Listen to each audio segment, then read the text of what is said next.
Okay, so Rick, just the thoughts after that game.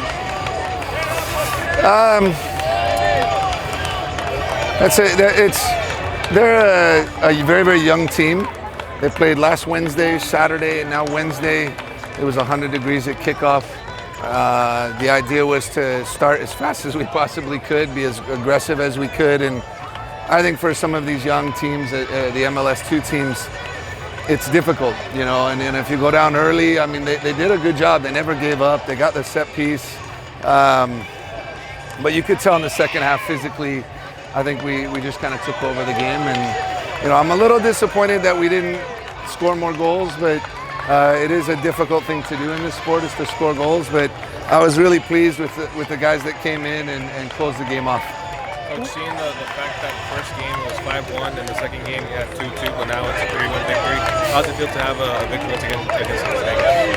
Yeah, no, it was 4-1, but don't take that goal away from us. I'm trying to get 100. Yeah.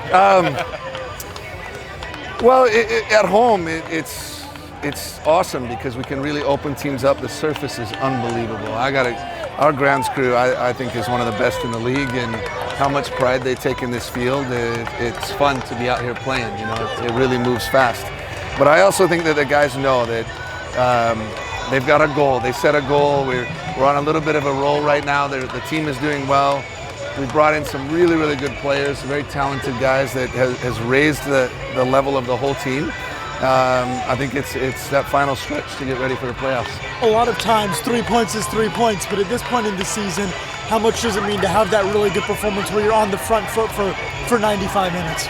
Well, what we said is if we don't win today, the 3 points in LA don't matter, and that getting 3 points in LA now is huge, because you got 6 points on the road. You come home, you take care of business tonight. It really, really helps us. I think that puts us 15 or 16 points ahead, and with 9 or 10 to play. So I'd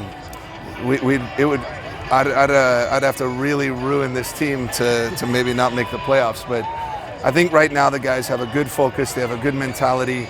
I was pretty hard on them tonight. I was really hard on them after Saturday's game, I think, and they know that the standards are very high, and I'm proud of them because they keep improving. But what about the performance beyond the 3 points? How nice was it to see that? How well they played?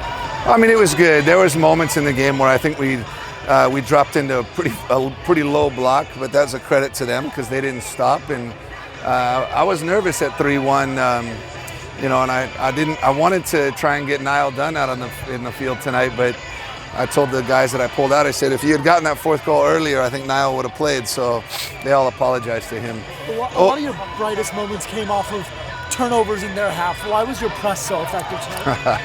That's all we do. That's all we work on. That's it. We try to play the game in the opponent's half as much as possible. I think that we're very organized. All the players understand when the ball is traveling, who's responsible for what, where they're supposed to go. And I love that we can plug and play now, and they do a really good job. You made a few changes tonight, including Bakero at that number 9 role. How do you feel like he did tonight? Look, he played as a striker in college at Wake Forest, and he was the best player in the country. So I don't know why anybody's surprised that he wouldn't do well. I think for him, it's just been a change in where his role in the team now, and it was massive because Maddox's hamstring was a little bit tight and could use the day. He would have played if we really needed him. And David has been out for about 2 weeks with a hamstring, so we turned to Bakero and he scored a goal, and I'm really proud. That's what he cares about, this club a lot, and that's why he's one of the captains, and I'm really happy for him. How was that conversation about him coming on as a 9? Did you come to him, or did he say, "Coach, put me as a 9 and see what I can do for you"? I talked to him about 2 weeks ago when we brought Darren in, and the way things are going with the club. We knew about Luisma and we knew about David, so it was gonna happen. In your opinion, Tony Leone in the first half, yellow or red? I thought it was a red because I think that they said there was a second defender, but he was 40 meters away. I hate that I'm yelling about that, and there are certain things that we get into these games and we're on top of it like this. I think the referees just have to ref the match, and they have to stop thinking about the result. They have to stop thinking about the teams. I felt like, and the fourth official tonight didn't even talk to me. It was a shame, you know. These guys are pros. You know, and when they get yellow cards, they get fined when they don't score goals or they give up a red card, things like this. It's about money to these guys. And I just sometimes think that the officials, doesn't matter, they'll ref another game next weekend. Do you expect Darren to be ready for Saturday? I hope so. Yeah, I hope so. I don't want to give it away.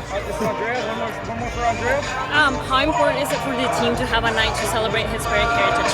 Oh, wow. So for us, it's, you know, we've added more players from Mexico. We've got more Spanish speakers in our roster than we've ever had before. To me, I care about the community. I've grown up in Arizona. Hispanic heritage is extremely important. It's where I learned to play the game, was in San Luis, Mexico, and when I was in Yuma. And I think that for the guys to play well tonight, you know, we had talked about it, and I know Manuel was really excited, and the guys, they really, we look forward to it because it's a big deal, and I know that it's Mexican Independence Day tomorrow, right? So I'm happy that we're able to kick off a celebration, and we're really, really proud of our culture and our community. Thank you. Thank you, guys.